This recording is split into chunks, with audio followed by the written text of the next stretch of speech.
Hola a todos, bienvenidos a Calamares en su tinta. Este espacio, como ustedes ya saben, para que hablemos un poco de historia, de historias, de libros, de personajes raros y curiosos, etcétera. Se va a publicar por estos días, yo creo que el 26 de marzo, el premio Alfaguara, la novela que ganó hace unos meses el premio Alfaguara. La escribe un autor mexicano muy reconocido y tengo entendido que excelente, yo no lo he leído, que se llama David Toscana.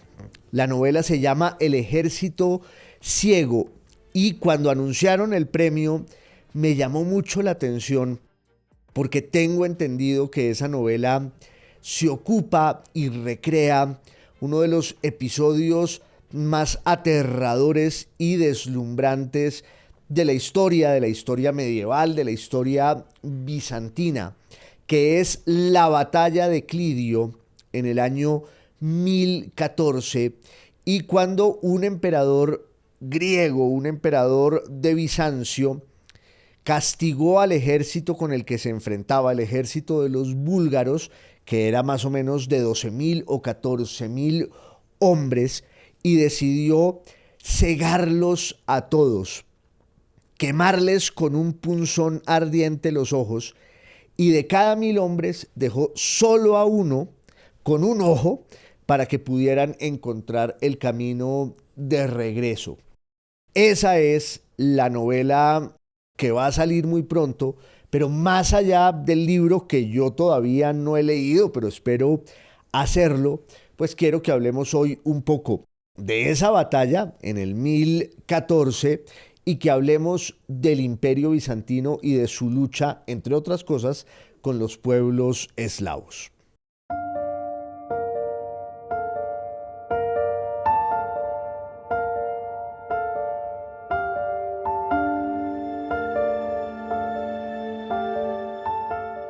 Hace unos meses, como les decía, se anunció el ganador del premio de novela Alfaguara, que es un premio literario para manuscritos inéditos, podríamos decir que es un concurso,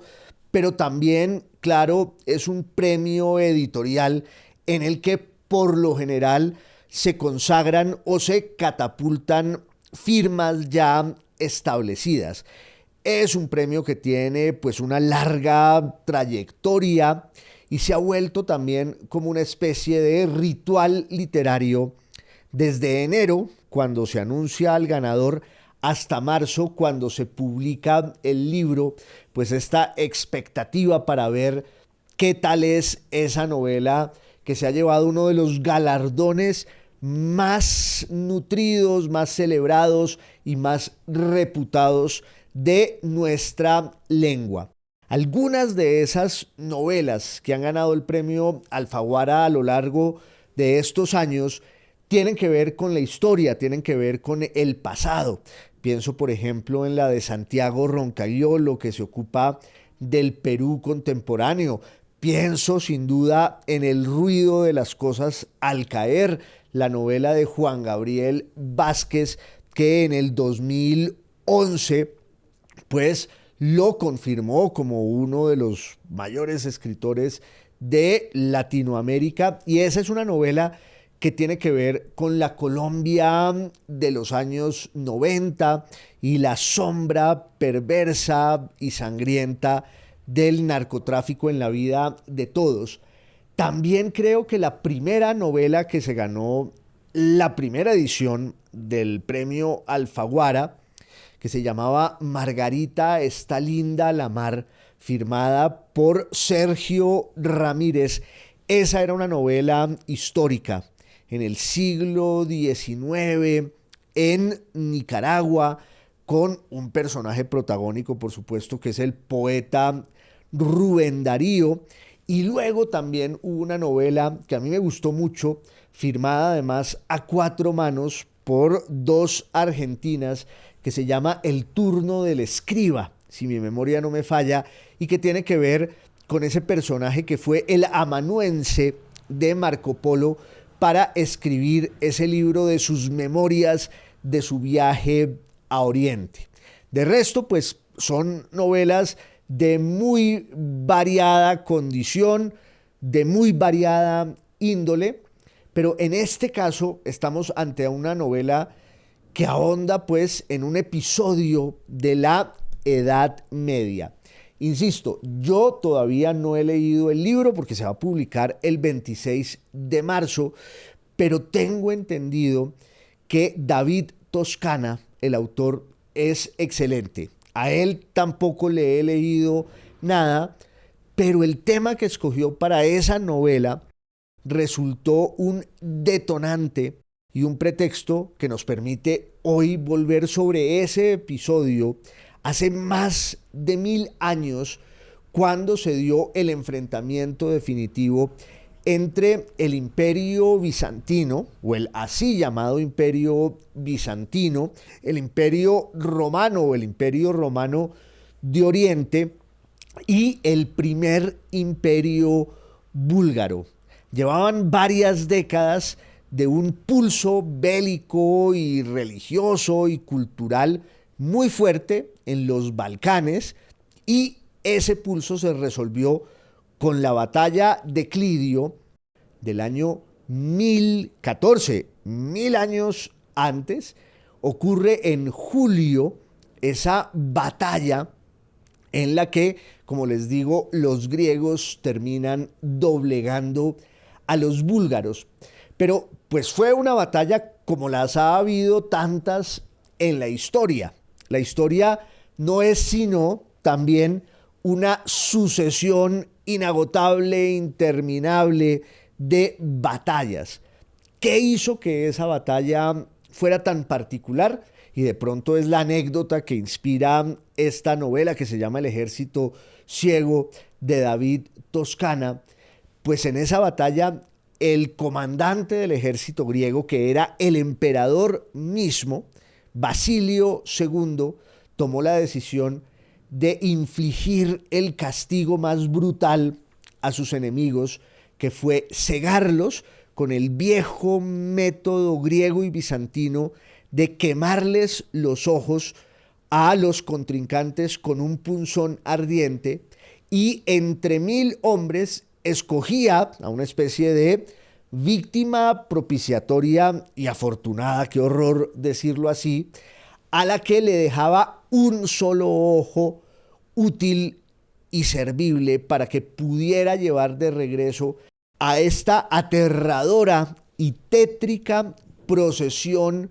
de ciegos que, cuando fueron recibidos por su comandante, el emperador búlgaro, pues también fue una escena desgarradora, y al pobre señor le dio un infarto y acaba pues postrado en una cama por los próximos meses, hasta que va a morir en el mes de octubre del año 1014. De suerte que quería que habláramos de ese episodio porque también nos permite ahondar un poco en la historia del Mediterráneo oriental en la Baja Edad Media, en el siglo XI, en el siglo XII, un momento clave de transición y de un gran enfrentamiento entre todas las civilizaciones que están pugnando allí. Bizancio, el imperio romano heredero de la tradición griega, de la tradición latina, de alguna manera, de la tradición sobre todo cristiana, pero ya todos los dominios del Islam que se han establecido en el Oriente Próximo, en Siria y Palestina, en Egipto, y por supuesto los reinos de Occidente, con un imperio que ya se ha consolidado allí, que va a ser el Sacro Imperio Romano Germánico, que tienen una relación agridulce y ambivalente con sus hermanos de fe, que son los griegos, que son los bizantinos. Pero entre paréntesis, me gustaría añadir algo que tiene que ver con el detonante de esta salida de hoy, que es una novela histórica. Ese es un género que tiene pues muchos seguidores, muchos lectores. Es uno de los grandes fenómenos editoriales y comerciales no solo de nuestro tiempo, sino de todas las épocas. Hay con la novela histórica, por supuesto, una gran cantidad de problemas y prejuicios. Muchos la desprecian porque la consideran una banalización de la historia y un camino fácil para ocuparse de sus grandes tensiones y de sus grandes personajes. Yo debo decir que a mí me gusta bastante el género de la novela histórica, pero con una condición, que es, por supuesto, muy personal y que no aspiro a que se vuelva un dogma para nadie, pero en mi caso, a mí de la novela histórica lo que me gusta es la novela. Yo no quiero que la novela histórica sea un sucedáneo y un reemplazo de la historia. No me interesa leer novela histórica para aprender de la historia. Me interesa leer novela histórica para entender mejor el alma humana. En ese sentido, las novelas históricas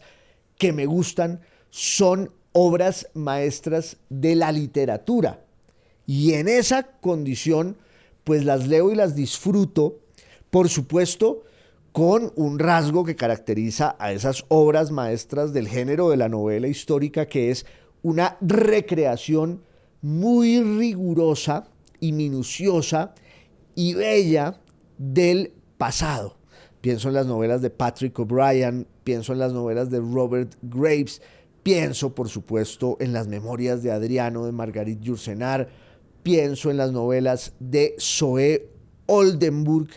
y, sin embargo, lo que yo quiero es, insisto, leer una gran novela. Esta de David Toscana quizás lo sea, pero por lo menos el tema del que se ocupa sí es una buena razón para que hablemos de él aquí en Calamares en su tinta.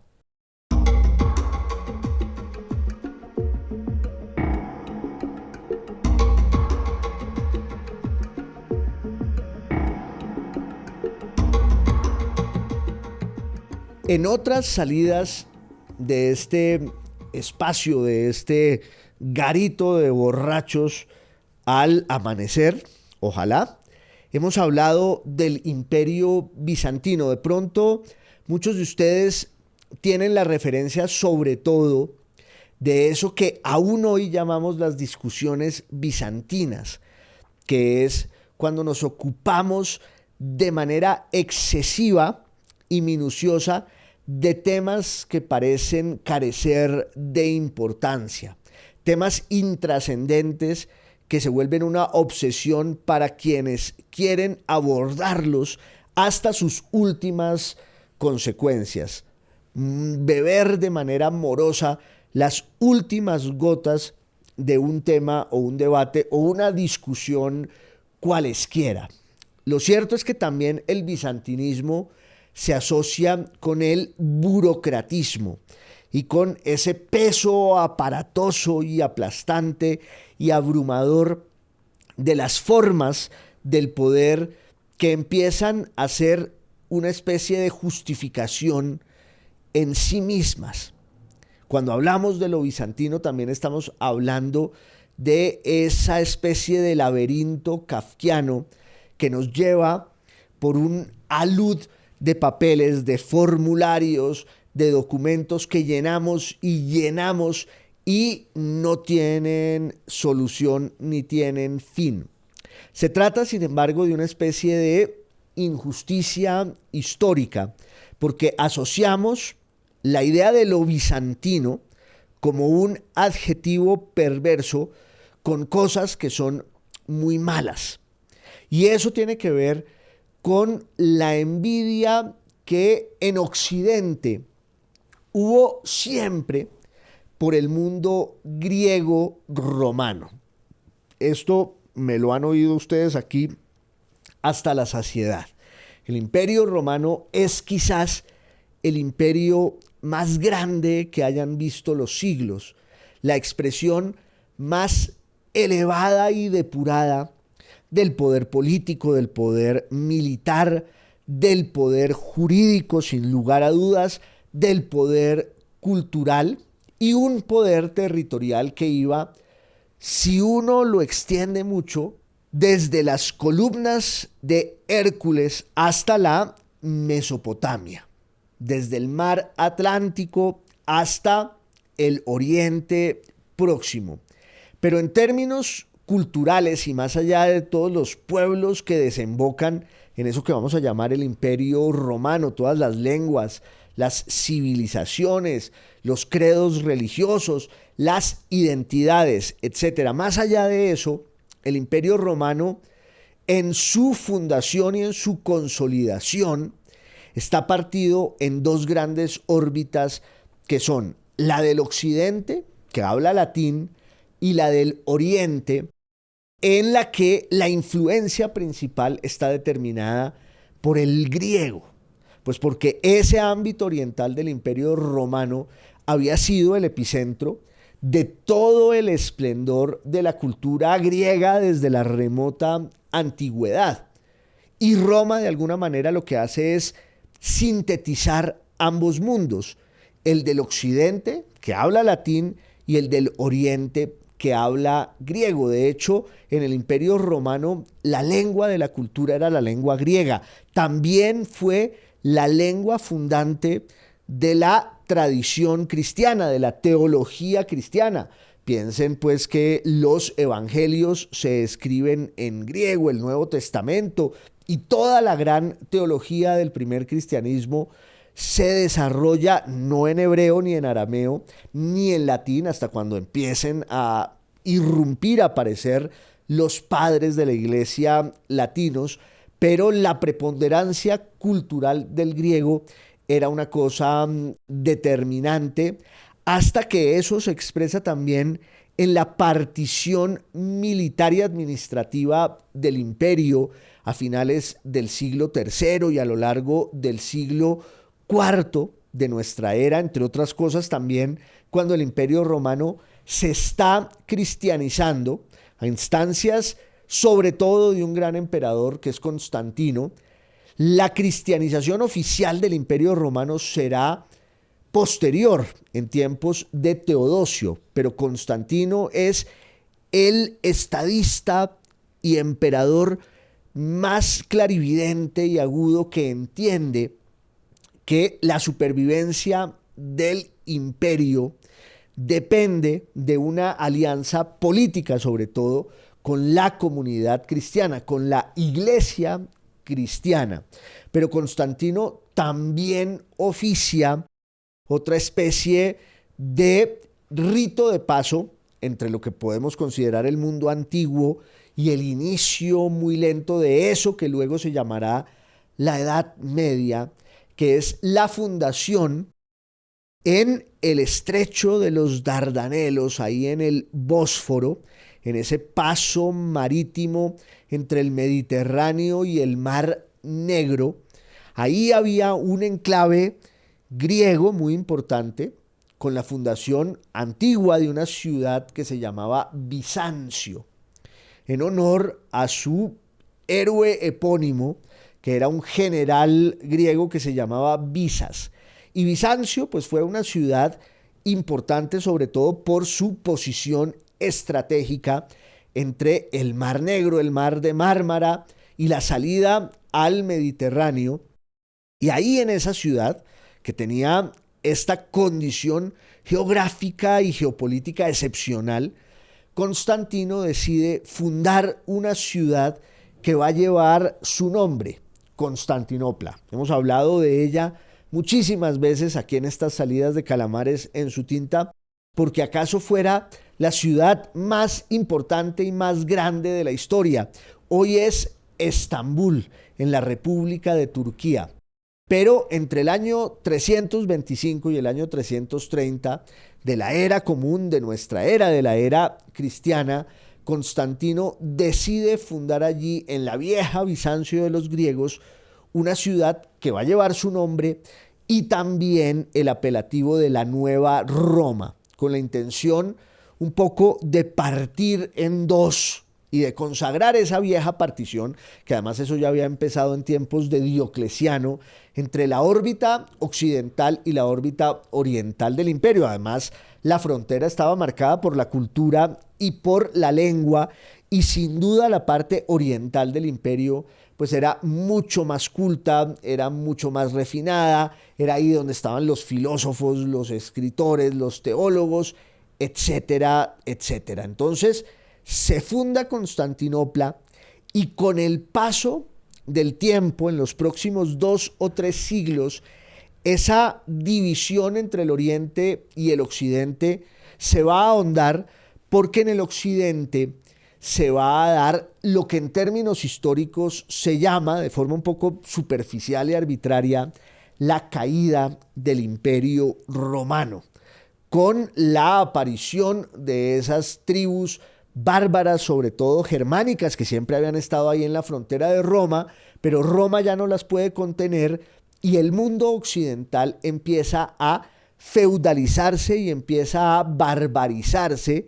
Y en cambio, el Imperio Romano de Oriente, cuya capital es Bizancio, es Constantinopla, se mantiene en pie y logra proteger sus fronteras, su legitimidad y sobre todo como su identidad, esa forma de ser en torno a 2 pilares fundamentales que son la lengua griega y ya la religión cristiana. Además, en una serie de formas rituales de las ceremonias del poder que se van volviendo cada vez más sofisticadas, enrevesadas, y entonces el contraste entre el Oriente y el Occidente del viejo Imperio Romano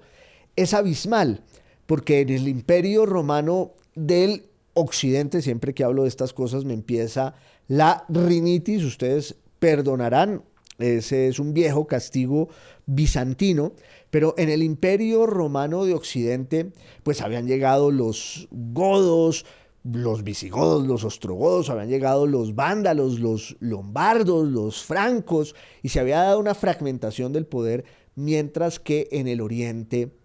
eso siguió no solo intacto, digo, la idea del poder imperial, sino que se fue reconcentrando, revitalizando y sofisticando cada vez más.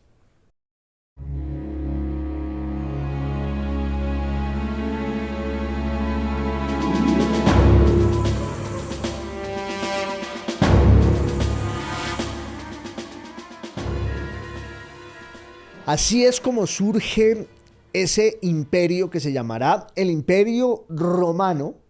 solo que se le añadía ese epíteto de lo oriental para tener clarísimo que era el Imperio griego. Con el paso de la historia, y ya cuando ese imperio se había acabado, después de la conquista definitiva de los turcos en 1453, que es la caída de Constantinopla, en ese relato dramático y desgarrador,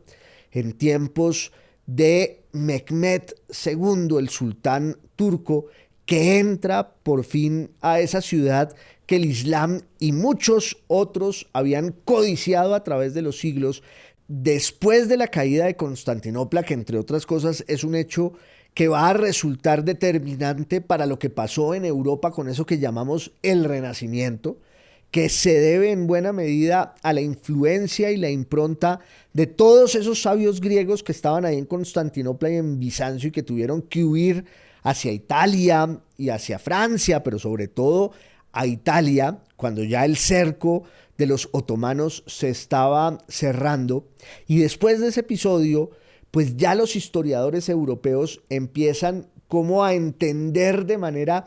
completa ese relato de la historia del Imperio Romano de Oriente y surge la denominación de lo bizantino, que es una denominación del siglo XV, sobre todo del siglo XVI, de manos y boca de unos historiadores alemanes que empiezan a decirle Bizancio al Imperio Romano de Oriente. Pero ¿qué era Bizancio? Ya digo, la vigencia y la pervivencia y la continuidad de la lengua griega con todos sus aciertos, sus encantos y sus tradiciones. La filosofía, la poesía, la literatura en todos los sentidos de la palabra y también la teología. La filosofía allí fundida con la teología en una tradición mística y ritual insuperable. Por el otro lado, pues la vigencia del cristianismo y la defensa del cristianismo, además por un hecho determinante, y es que, como ustedes saben bien, en el siglo VII de nuestra era, del mundo árabe va a surgir el Islam. Y las conquistas del Islam, ya después de la muerte de Mahoma en el año 632 de la era común, el Islam se proyecta como una fuerza que va conquistándolo todo, va a llegar al Oriente Próximo, va a llegar a Palestina, va a llegar a Siria, va a llegar al mundo persa. Y claro, en un momento dado el Islam, siglo VII, siglo VIII, en la fundación ya de los grandes califatos después del califato ortodoxo, que es el de los 4 primeros herederos de Mahoma, casi digo de Maluma. Iba a tener aquí una zancadilla retórica, pero después de la muerte de Mahoma o de Maluma y después de los 4 primeros califas, ya el Islam se proyecta en términos geográficos, políticos y territoriales por buena parte del Mediterráneo africano para llegar hasta la península ibérica, hasta lo que hoy llamamos España, y va a entrar, insisto, a ese mundo de Palestina, de Siria, de la Mesopotamia, de Persia, y va a enfrentarse, claro, con Bizancio. Los árabes tratan de conquistar Bizancio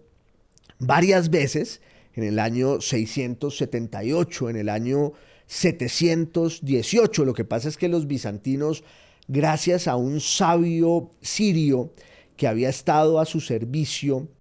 lograron inventarse y perfeccionar un arma letal cuyo secreto solo conocían ellos, que era el fuego griego.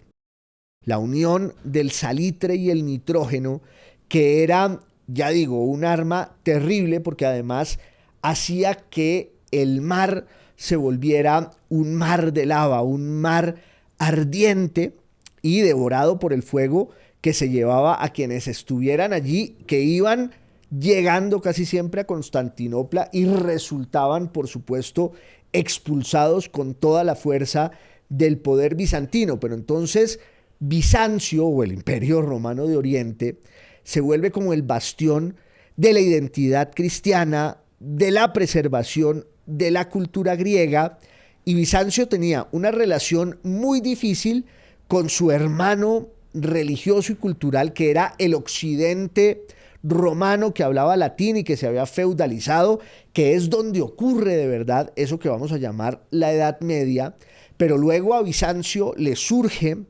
otro frente, que es el del Islam. El Islam llega a Occidente por España, pero los francos logran detener al Islam ahí en ese pulso fronterizo entre lo que hoy llamamos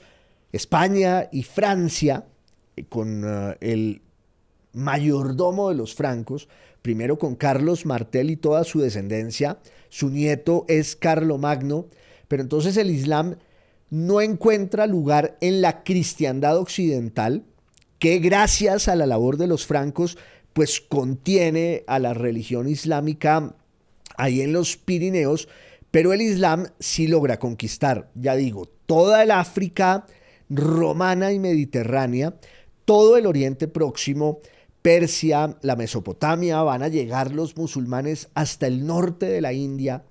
y tienen la obsesión, obvio, de conquistar al imperio más grande que había en ese momento, el más deslumbrante, el más refinado, el más culto, el más rico, que era el Imperio Romano de Oriente, que hablaba griego. Es más, los árabes se van a volver unos grandes intérpretes y amanuenses y preservadores de la cultura griega, y eso incluye la filosofía, incluye a Aristóteles y a Platón, sobre todo a Aristóteles, porque los árabes van a recibir ese influjo del mundo bizantino, del Imperio Romano de Oriente. Ahí es cuando los árabes en términos culturales dan un salto exponencial.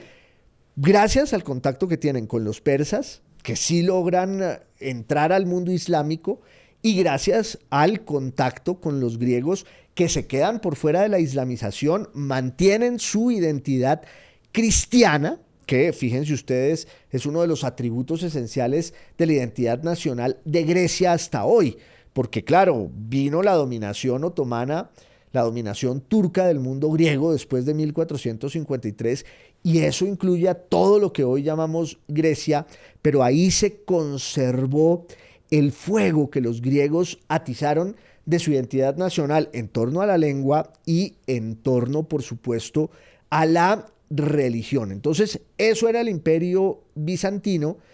pero se le abre a ese imperio otro frente, que es además el de los pueblos eslavos. Entonces tenemos a Bizancio o al Imperio Romano de Oriente en torno a la ciudad de Constantinopla, que es su epicentro, su centro de irradiación cultural, literaria, política, etcétera. Ese imperio que en muchos momentos va a recuperar parte del Mediterráneo, que va a enfrentarse con los musulmanes, que ya había tenido un último gran enfrentamiento con los persas antes de que los persas se islamizaran o fueran conquistados y fueran sometidos por las invasiones de los árabes en el siglo VII, en el siglo VIII y hasta el siglo IX. Y luego aparecen estos pueblos que están en la frontera oriental del mundo griego, pero que no pertenecen ni al mundo persa ni al mundo árabe, sino que vienen de esa larga tradición de los hunos y de los pueblos de estirpe mongol, que habían sido una fuente permanente de sobresaltos y angustia para el Imperio Romano en sus dos vertientes. Ahí van llegando, insisto, estos pueblos que son centroasiáticos y que tienen como dos vertientes ellos también, una de estirpe propiamente mongol y otra pues de estos pueblos eslavos que van constituyendo la periferia oriental, nororiental del Imperio Bizantino, al norte del Mar Negro, donde van a surgir, entre otras cosas, pues Rusia, Ucrania y todos estos pueblos que constituyen el mundo eslavo, tanto en su dimensión occidental, que se cristianiza con la influencia del catolicismo, y su dimensión oriental, que de eso vamos a hablar ya mismo.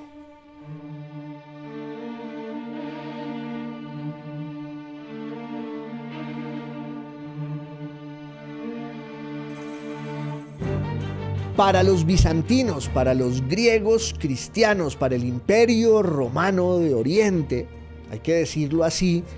con toda clase de precisiones y matices, por lo que yo decía ahorita, las denominaciones históricas que van haciendo carrera muchas veces pues no coinciden con lo que esos pueblos y esas civilizaciones narraban y pensaban y decían de sí mismos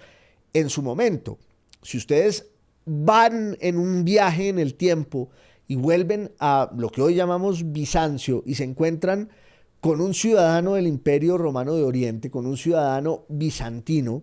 pues no va a entender cuando se le hable con esa especie de gentilicio arbitrario. De suerte que en ese imperio había muchos frentes abiertos. El recelo mutuo y cada vez mayor entre el mundo occidental, que después se va a llamar católico, latino, cristiano, donde va a surgir pues toda esa tradición de las naciones europeas y donde va a estar el escenario de lo que llamamos la Edad Media y el surgimiento de Europa, etcétera, el recelo entre los griegos, bizantinos y el mundo occidental. Luego el enfrentamiento clarísimo entre el mundo bizantino y el mundo islámico, porque Bizancio pues defiende y preserva los fueros y la identidad del cristianismo oriental. Y luego tiene otro frente muy complicado que está en el nororiente de sus fronteras, que son todos estos pueblos, estas tribus que vienen del centro de Asia y que buscan morderle y ganarle terreno al Imperio Romano de Oriente. Ahí aparecen los alanos, aparecen los pechenegos, aparecen los cumanos, aparecen los llamados variegos, que es la excepción porque son los normandos, son los vikingos que se han metido en la frontera norte del mundo bizantino y que van a llegar, entre otras cosas, a lo que hoy llamamos Ucrania, que es, entre otras, uno de los factores determinantes de la diferenciación étnica y cultural entre Ucrania y Rusia, a pesar pues del parentesco lingüístico y también religioso, porque los ucranianos reivindican mucho esa especie de genealogía europea que viene de la mano de los llamados variegos o vikingos. Lo cierto es que para los bizantinos, que estaban tratando de contener a los musulmanes, el problema de los pueblos del nororiente era tan grave que empiezan a tomar la decisión, los distintos emperadores bizantinos, de ir a ese mundo para someterlo a la cristiandad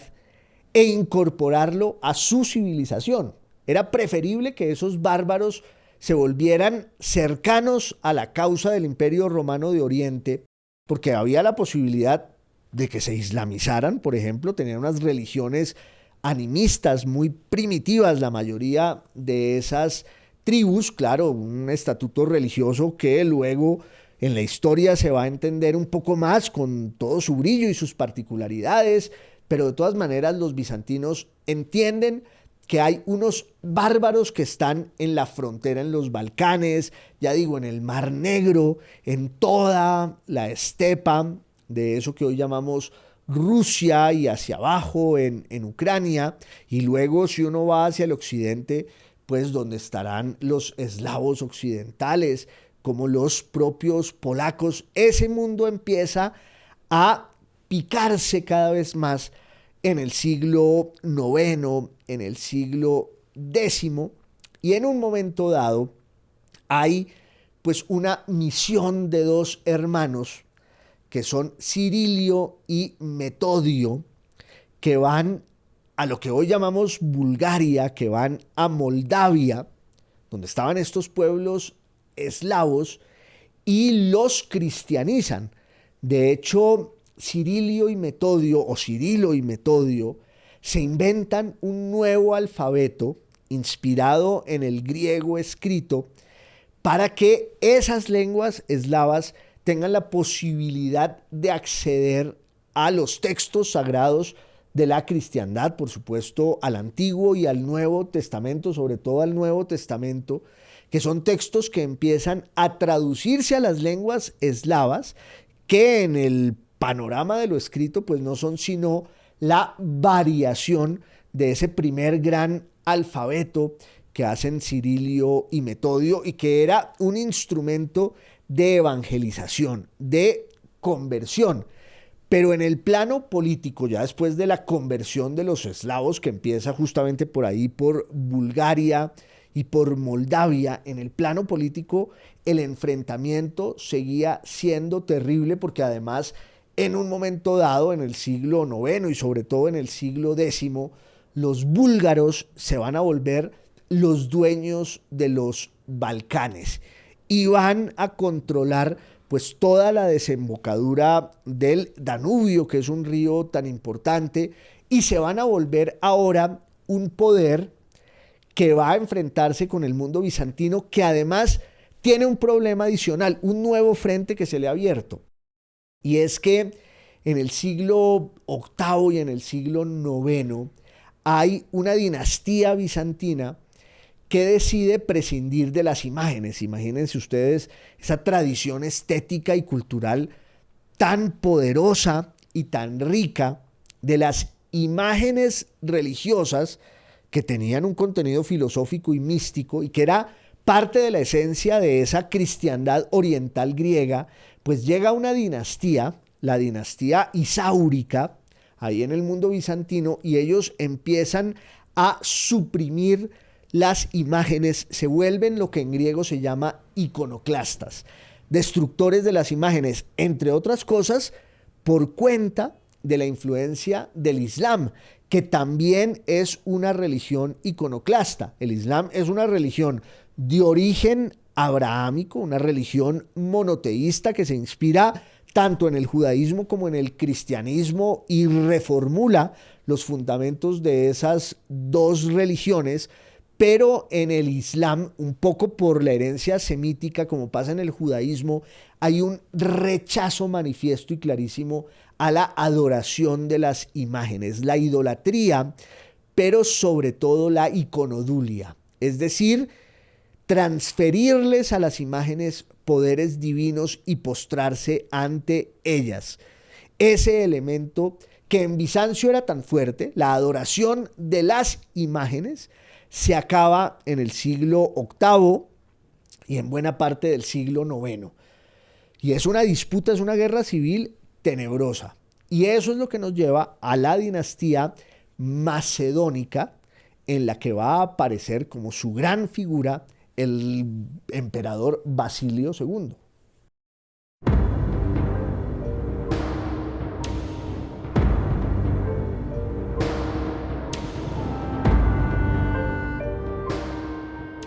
Estamos entonces entre el siglo IX y el siglo X en el mundo bizantino,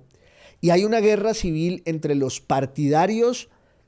de la iconoclastia, de la destrucción de las imágenes, y los partidarios de la adoración de los íconos, la iconodulia, que es lo que termina imponiéndose con una nueva dinastía que surge, que es la llamada dinastía macedónica, de la mano de un personaje que se llama Basilio y que deja su estirpe ahí funcionando, pero sobre todo con un método que era darles el poder a unos grandes generales que venían de la aristocracia griega, tanto en la propia Constantinopla como en el mundo de Anatolia y el Asia Menor y el Oriente Próximo. Entonces, en un momento dado, ahí aparecerá un personaje enorme que se llama Nicéforo Focas. Nicéforo Focas era como un gran general y era el lugarteniente de uno de estos emperadores bizantinos de la dinastía de Macedonia, que se llamaba Romano II. Romano II estaba casado con una de esas mujeres históricas del mundo bizantino que se llamaba Teófano Anastasia o Anastaso, la negadora de la muerte. Y entonces el poder se lo delegan entonces a Nicéforo Focas, y Nicéforo Focas se vuelve el poder detrás del trono. El emperador, que era a su vez hijo de un emperador que se llamaba Constantino VII. Constantino VII era un erudito, como tantos de esos emperadores bizantinos, dedicado a la poesía homérica. Su hijo Romano II no tenía mucho interés en el poder y Romano II tuvo dos hijos, Basilio y Constantino. Ambos pues fueron niños y fueron educados en esta especie de autocracia de Nicéforo Focas. Pero cuando llegan a la mayoría de edad, sobre todo Basilio va a ir por el poder y se va a desatar una feroz guerra civil en Bizancio, para resumir, que va a durar mucho tiempo, entre los que están con los generales y los que están con el heredero legítimo del emperador, de Romano II, cuyo hijo es este Basilio II. Su hermano será luego el iniciador de otra estirpe, Constantino VIII, pero Basilio II era un joven impetuoso, talentoso, inteligente, cultísimo, valiente, y él se da cuenta de que la clave para mantener el poder es enfrentarse con el Islam en el mundo oriental, sobre todo ahí en Siria, también en el Mediterráneo oriental, en la propia Creta, en Chipre, y al mismo tiempo mantener intacta la frontera en los Balcanes. Lo que pasa es que en los Balcanes hay un problema clave y es que ha surgido un imperio que es el imperio de los búlgaros. Entre otras cosas, este emperador Basilio II, para resolver todos estos tableros de ajedrez que tenía abiertos al mismo tiempo, busca una alianza con el zar de Rusia que se llama Vladimir y le da en matrimonio a su hermana, que es el primer momento en el que se da un matrimonio entre una heredera directa de la púrpura del poder en Bizancio y uno de esos zares, zar quiere decir también César, uno de esos reyes del mundo eslavo, que es cuando empieza en serio la cristianización de Rusia y de todo ese dominio que es la Rus de Kiev, como se llama en términos históricos e historiográficos. Pero Basilio, entre otras cosas, era eso, era un guerrero y era un estadista,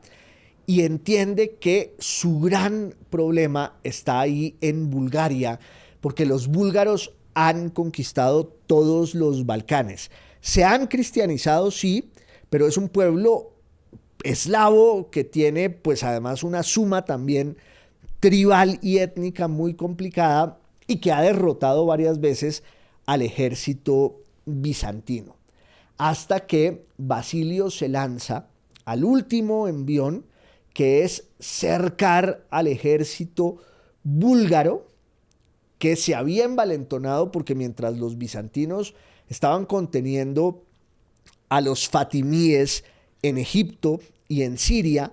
pues los búlgaros aprovecharon ese vacío y consolidaron su poder y se adueñaron de la Moldavia, ya digo, de todo el curso del Danubio. Y entonces Bizancio vuelve a la carga en los Balcanes y se va a enfrentar contra los búlgaros. Esa guerra va a durar realmente 5 años, del año 1009 al año 1014, y hubo grandes batallas en las que los resultados fueron ambiguos. A veces ganaban los búlgaros, a veces ganaban los griegos. Pero en julio del año 1014 viene esta batalla de Clidio en lo que hoy es Cluj, ahí en la propia Bulgaria, en esa zona de montaña que hoy es una gran cordillera que hoy comparten Grecia, Macedonia del Norte y la propia Bulgaria. Y allí entonces viene la estrategia de cerrar en la ciudad de Clidio a los búlgaros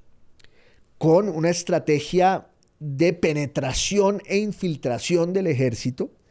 Los bizantinos entran a saco al final a la ciudad y, como les digo, la decisión del emperador Basilio II es, con un punzón ardiente, quemar los ojos de los 14,000 soldados que estaban allí, sitiados, secuestrados, acantonados. Los van cegando uno por uno. Y de cada 1,000 hombres se escoge a uno al que se le cercena un ojo y se le deja el otro listo para que esos poquísimos valientes y sobrevivientes, con un ojo en ristre, puedan volver donde estaba el emperador búlgaro, que al ver a estos personajes en esas condiciones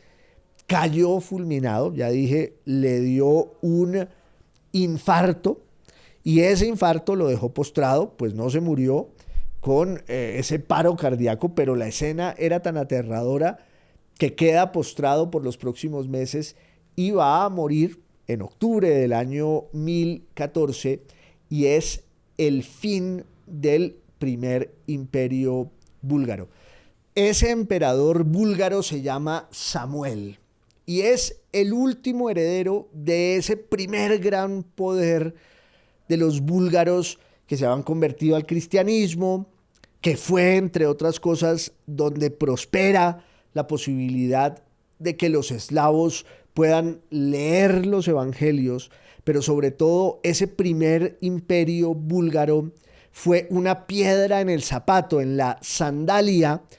purpúrea para los emperadores bizantinos. He insistido mucho en la púrpura porque saben que era el color glorioso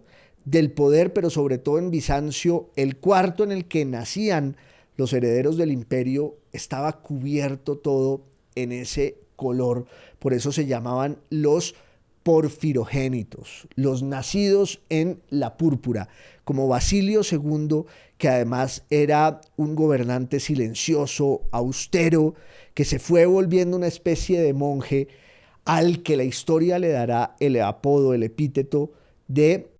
Basilio Bulgaróctonos, el que mató a los búlgaros. Quería que habláramos de eso en esta salida de Calamares en su tinta, que ustedes saben que es radio, podcast y video podcast. Hasta la próxima.